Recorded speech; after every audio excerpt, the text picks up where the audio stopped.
وہ تنہا کون ہے، اللہ اللہ، بادشاہ وہ کون ہے۔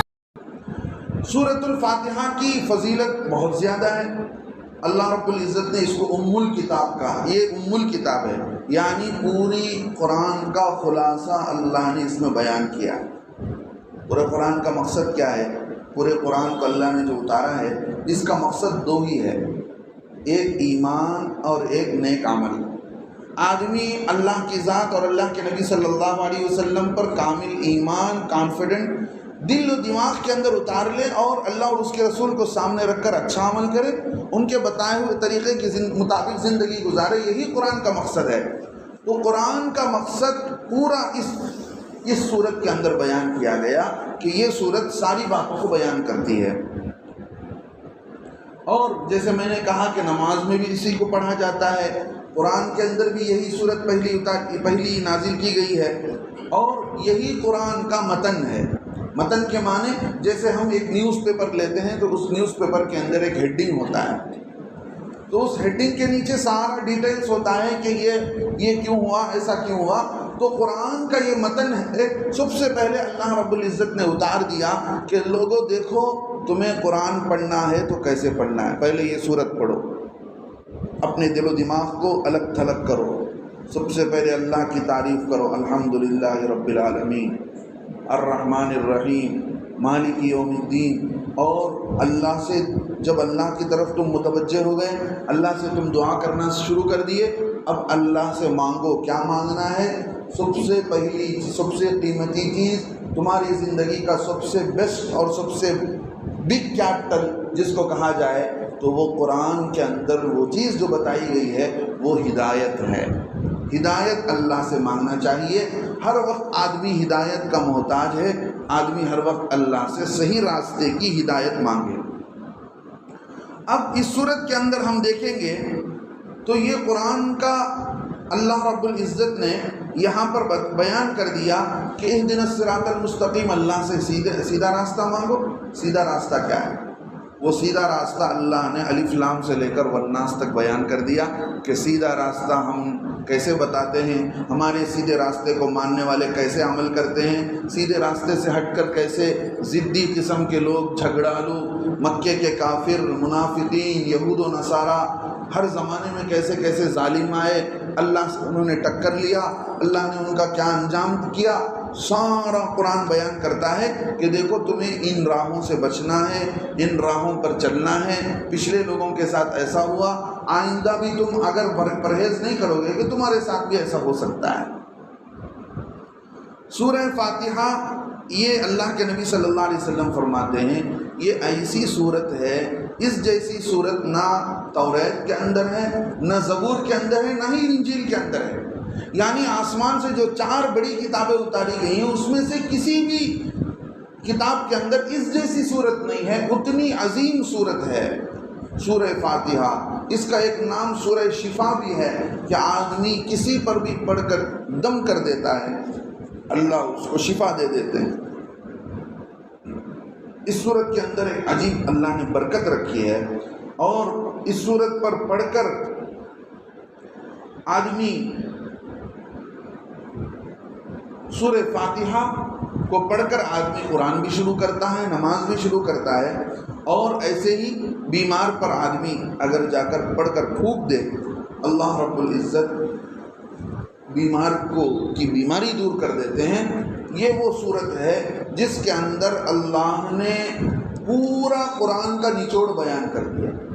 قرآن میں جو کچھ ہے اس کا نچوڑ سورہ فاتحہ کے اندر آ گیا، اور سورہ فاتحہ کے اندر جو کچھ ہے وہ پورے کا پورا بسم اللہ کے اندر آ گیا۔ اب یہ صورت ہم جب قرآن شروع کرتے ہیں تو سب سے پہلے اعوذ باللہ پڑھتے ہیں، اعوذ باللہ من الشیطان الرجیم پڑھتے ہیں۔ کیوں؟ اس لیے کہ اللہ ایک جگہ فرماتے ہیں فَإِذَا قَرَأْتَ الْقُرْآنَ، اے نبی صلی اللہ علیہ وسلم جب آپ قرآن پڑھو فَاسْتَعِذْ بِاللَّهِ مِنَ الشَّيْطَانِ الرَّجِيمِ، شیطان مردود سے تم اللہ سے پناہ چاہو، اے اللہ مجھے شیطان مردود سے بچا کر رکھ۔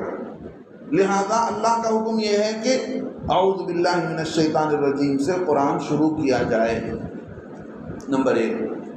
اب بسم اللہ پڑھا جاتا ہے، اس کے بعد بسم اللہ کا نمبر ہے، بسم اللہ یہ اللہ کے نام سے شروعات ہو رہا ہے کہ بسم اللہ الرحمن الرحیم، یہ خود قرآن کی ایک آیت ہے۔ 19ویں پارے کے اندر ایک سورت ہے، اس سورت کا نام سورہ نمل، اس کے اندر ایک آیت ہے، اس میں بسم اللہ الرحمن الرحیم مستقل ایک آیت ہے۔ اب قرآن کو شروع کرتے ہوئے اعوذ باللہ اور بسم اللہ سے قرآن شروع کرنا، نماز شروع کرنا سنت ہے۔ اگر کوئی آدمی جان بوجھ کر قرآن کو شروع کرتا ہے اعوذ باللہ چھوڑ کر، بسم اللہ چھوڑ کر، یہ آدمی گنہگار ہوگا۔ لہذا اس لیے کہ اللہ کا حکم ہے کہ قرآن کو شروع کرتے وقت آدمی اعوذ باللہ سے شروع کرے۔ بسم اللہ الرحمن الرحیم یہ قرآن کی ایک آیت ہے۔ امام ابو حنیفہ رحمۃ اللہ علیہ فرماتے ہیں کہ یہ قرآن کی ایک آیت ہے، ہر سورت کی آیت نہیں ہے۔ بعض ائمہ یہ فرماتے ہیں کہ نہیں، ہر سورت کا حصہ ہے، ہر سورت سے پہلے پڑھا جائے گا، اور جو ہے ہر سورت کا یہ حصہ ہے۔ امام اعظم ابو حنیفہ جن کی ہم تقلید کرتے ہیں وہ کہتے ہیں کہ نہیں، یہ سورہ نمل کی آیت ہے، ہر سورت سے 2 سورت کے بیچ میں اس لیے پڑھتے ہیں تاکہ ایک سورت اور دوسرے سورت کے درمیان میں فرق ہو جائے۔ قرآن کے اندر ایک سورت ایسی سورت ہے جس کو پڑھتے ہوئے اگر وہ سورت آ جاتی ہے، 10ویں پارے کے اندر سورہ برات ہے، وہاں پر آپ بسم اللہ نہیں پڑھیں گے۔ قرآن کی 114 سورتوں میں سے کوئی بھی سورت ختم ہوتی ہے، دوسری سورت شروع ہوتی ہے، تو وہاں پر بسم اللہ پڑھا جائے گا، سوائے سورہ برات کے۔ وہ کیوں؟ انشاءاللہ بعد میں آپ حضرات کے سامنے بیان ہوگا۔ اگر سورہ نماز شروع کرتے ہیں تو نماز شروع کرتے وقت بھی اعوذ باللہ بسم اللہ پڑھنا سنت ہے، لیکن اگر کوئی نہیں پڑھے تو گنہگار تو نہیں ہوگا، لیکن کم از کم بسم اللہ تو آدمی کسی بھی صورت میں پڑھ لینا چاہیے۔ اللہ کے نبی صلی اللہ علیہ وسلم پر یہ بسم اللہ کی یہ آیت، بسم اللہ الرحمن الرحیم جو قرآن کی آیت اتاری گئی ہے، اس کے اترنے سے پہلے اللہ کے نبی صلی اللہ علیہ وسلم یوں لکھتے تھے، بسمک اللہم، اے اللہ تیرے نام سے۔ اس سے پہلے کبھی اللہ کے نبی صلی اللہ علیہ وسلم نے بسم اللہ الرحمن الرحیم نہیں لکھا، اللہ نے خود اتار کر بتایا کہ اللہ کا نام کیسے لکھا جائے۔ اللہ کے نبی صلی اللہ علیہ وسلم کوئی بھی کام شروع کرتے تھے تو بسمک اللہم سے شروع کرتے تھے، لیکن جب یہ آیت اتر گئی تو اس آیت کے اترنے کے بعد اللہ کے نبی صلی اللہ علیہ وسلم نے بسم اللہ الرحمن الرحیم کو سے ہر کام کو شروع کرنا، پڑھنا شروع کر دیا۔ علامہ سیوطی رحمۃ اللہ علیہ لکھتے ہیں کہ ہر آسمان سے اتاری ہوئی سورت، ہر آسمان سے اتری ہوئی کتاب اللہ کے نام سے ہی شروع ہوئی ہے، اللہ کے بسم اللہ ہی سے شروع ہوئی ہے، لیکن بسم اللہ الرحمن الرحیم جیسا لکھا نہیں گیا تھا، بسم اللہ سے شروع ہوتا تھا۔ بسم اللہ الرحمن الرحیم یہ اللہ کے نبی صلی اللہ علیہ وسلم کی امت کے لیے اسپیشل طور پر اللہ رب العزت نے یہ تحفہ دیا ہے۔ اور بسم اللہ الرحمن الرحیم کی عجیب برکت ہے، اللہ کے نام کی عجیب برکت ہے، اسی لیے اللہ کے نبی صلی اللہ علیہ وسلم نے فرمایا کل امر ذی بال لم یبدأ بسم اللہ فهو اقطع فهو اجزم۔ اللہ کے نبی علیہ السلام فرماتے ہیں جو بھی کام اللہ کے نام لیے بغیر، بسم اللہ کیے بغیر آدمی شروع کر دیتا ہے تو وہ کام بے برکت ہوتا ہے، اپنے مقصد تک نہیں پہنچتا۔ آدمی کا کام تو شروع ہو جائے گا لیکن اس میں برکت نہیں ہوتی ہے۔ اسی لیے اللہ کے نبی صلی اللہ علیہ وسلم ہر کام سے پہلے بسم اللہ کا اہتمام کرتے تھے، حتیٰ کہ اللہ کے نبی علیہ السلام نے فرمایا برتن کو مونچھو ڈھکو تب بھی بسم اللہ کہو، چراغ بجھا دو تب بھی بسم اللہ کہو، دروازہ بند کرتے وقت بھی بسم اللہ کہو، سواری پر سوار ہوتے وقت بھی بسم اللہ کہو۔ ہر نیا کام جو آدمی تھوڑی تھوڑی دیر میں کر رہا ہے اس میں اسے بسم اللہ کہنے کا حکم دیا گیا، اللہ کو بار بار یاد کرنے کا حکم دیا گیا، اور اللہ سے اپنا رشتہ جوڑنے کا حکم دیا گیا کہ آدمی اللہ کو غور کرتا رہے کہ یہ ساری نعمت جو اللہ نے مجھے دی ہے، گھر کا دروازہ ہے، برتن ہے، چراغ ہے، سواری ہے، جو بھی چیز مجھے اللہ نے دیا ہے یہ سارا اللہ کا دیا ہوا ہے، اللہ کی اگر اللہ یہ نہ دیتے تو مجھے نہ ملتا۔ اور آدمی ان چیزوں کے بارے میں غور بھی کر سکتا ہے کہ مثال کے طور پر کھانا ہے، کھانا ایک کافر بھی کھاتا ہے اور ہم بھی کھاتے ہیں، دونوں کے کھانے میں کیا فرق ہے؟ اگر اللہ کا نام لیے بغیر ہم بھی کھا لیتے ہیں تو اس کے کھانے میں اور ہمارے کھانے میں کوئی فرق نہیں۔